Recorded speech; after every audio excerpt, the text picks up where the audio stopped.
Did you know that each year nearly 20,000 people are diagnosed with diseases such as leukemia, lymphoma, or severe aplastic anemia and will require an infusion of blood-producing stem cells to help them fight their battle? Of those, about 70%, 70, are unable to find a fully matched donor within their families and will require an unrelated donor to help them out. This information was found on the Salute to Life website by studies done by the HRSA in 2016 and the NMDP in 2017. What if you were able to help them? Today, I want to convince you to sign up in the bone marrow registry to potentially become a bone marrow or stem cell donor.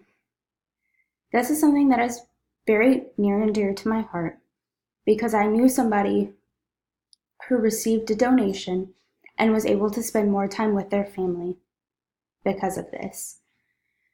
I would like to share with you some information on the different ways you can donate if you're chosen and how to sign up in the registry. First, I'm going to tell you about donating through bone marrow because it's the most common. Most people don't know that there are two methods of donation for this cause. The first is through bone marrow. From the Be the Match website, bone marrow donation is a surgical procedure done in an operating room. Doctors use needles to withdraw liquid marrow from the back of your pelvic bone. The most common thing I have heard from people is that this is extremely painful. However, I want you to remember that you are given anesthesia and you will feel no pain until the procedure is done.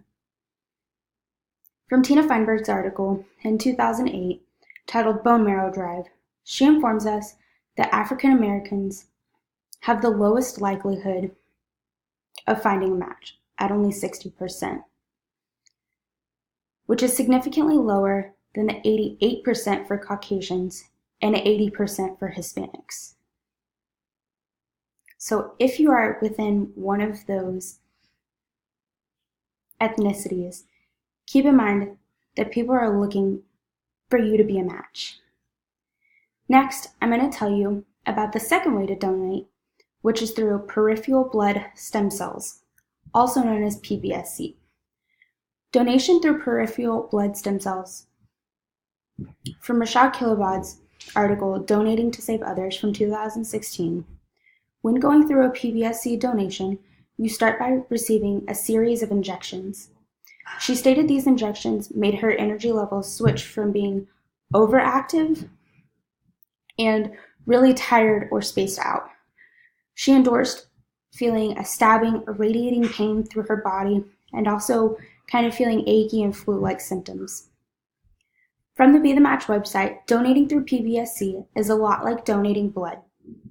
The only main difference is that your blood is removed through a needle in one arm, processed through a machine to pull out the stem cells, and the remaining blood is transferred back to you through a needle in your second arm.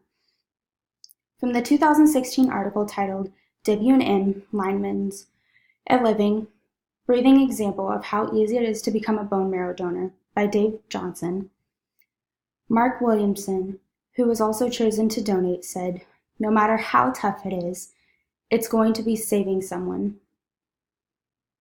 And that's just something I'd like you to keep in mind. The more people who sign up to become donors within the registry, the more people we can help. So you might be asking, how do I become a donor? And how do you get signed up in the registry?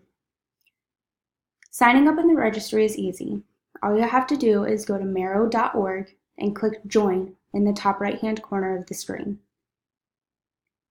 And it will take you through a series of steps, getting you logged in and sending you swabs so that you can swab your mouth so that they are able to match you with somebody in the registry. Keep in mind that just because you join the registry does not mean you will automatically be chosen. You have to be the best match available for somebody. However, keep in mind your information stays in their system from the time you're 18 at a minimum, or whenever you sign up to be in the registry, to the time that you're 60. Again, from Dave Johnson's article, Mark Williamson says it best. Who would have thought a swab of my cheek, 5 minutes of my time, would lead to saving someone's life? I would like to thank you all for your time, and I hope you are thinking of signing up to become a donor. Today, I shared with you information about the different ways to donate and also how to sign up in the registry. Think about the 70% of people who are unable to find a match. You could be one today.